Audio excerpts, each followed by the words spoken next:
Perkenalkan, nama saya Dianti Kwi, NIM 1902111000206, kelas D, Prodi Ekonomi Pembangunan. Judul presentasi Sistem Ekonomi dan Islam, suatu pendekatan filsafat, nilai-nilai dasar dan instrumental. Definisikan ekosistem ekonomi Islam. Sistem ekonomi Islam adalah sistem ekonomi tersendiri, bukan merupakan perpaduan atau campuran antara sistem ekonomi kapitalis dan sosial. Sistem ekonomi Islam menetapkan manusia bukanlah sebagai sental tetapi sebagai hamba.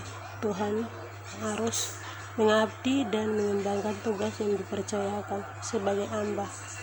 Untuk itu, dalam kegiatan ekonomi harus menjunjung tinggi nilai-nilai kepemilikan, nilai-nilai keadilan, kebebasan, keseimbangan, dan persaudaraan, serta kebersamaan sesuai dengan tuntunan ajaran agama, agar tercipta sebuah tatanan hidup pribadi yang bermasyarakat serta bernegara yang baik. Kata kunci ekonomi Islam: ekonomi kapitalis, ekonomi sosialis.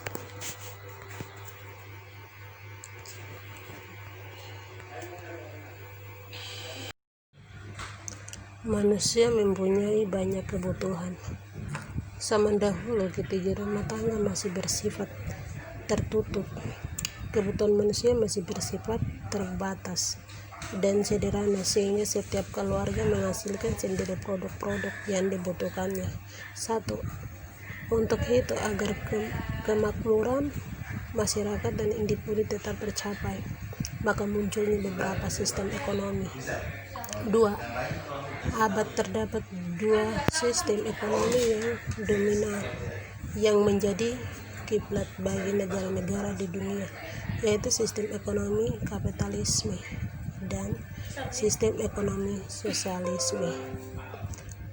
Pendapatan ekonomi konvensional menjelaskan bahwa kebutuhan manusia tidak terbatas, sementara alat untuk memuaskannya terbatas, sehingga munculnya masalah ekonomi yang disebut dengan shortage atau kelangkaan.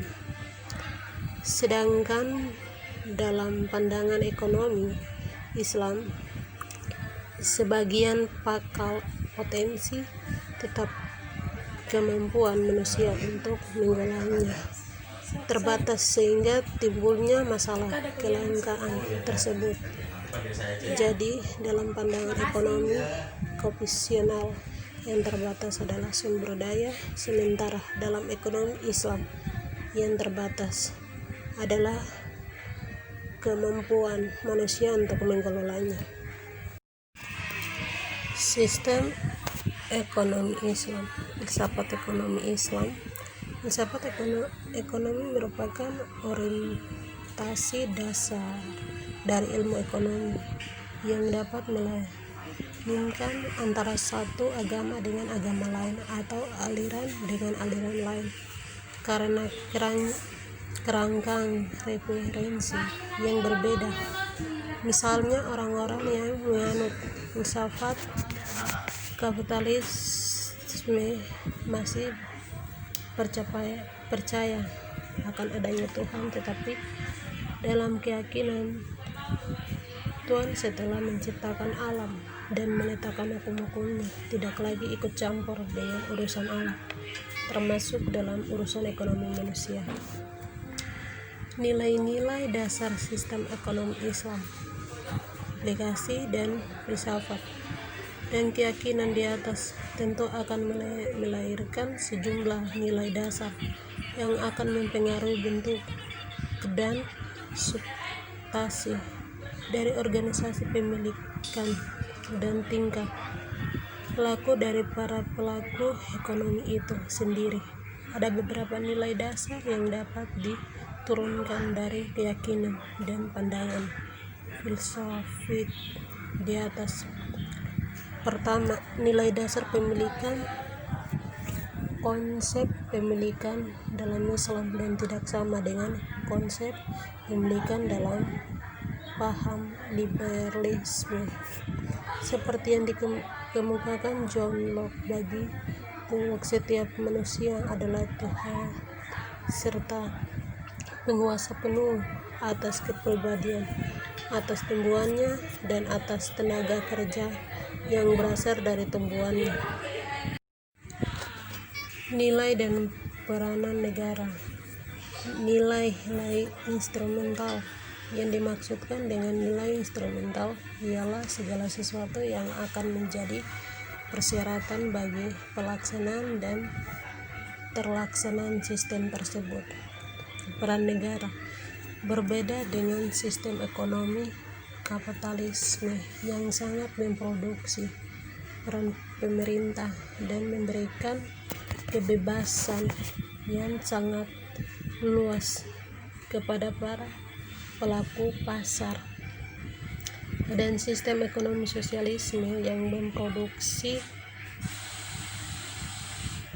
peran semesta dan memberikan peran yang terlalu besar kepada pemerintah atau negara. Sistem ekonomi Islam berada di tengah-tengah.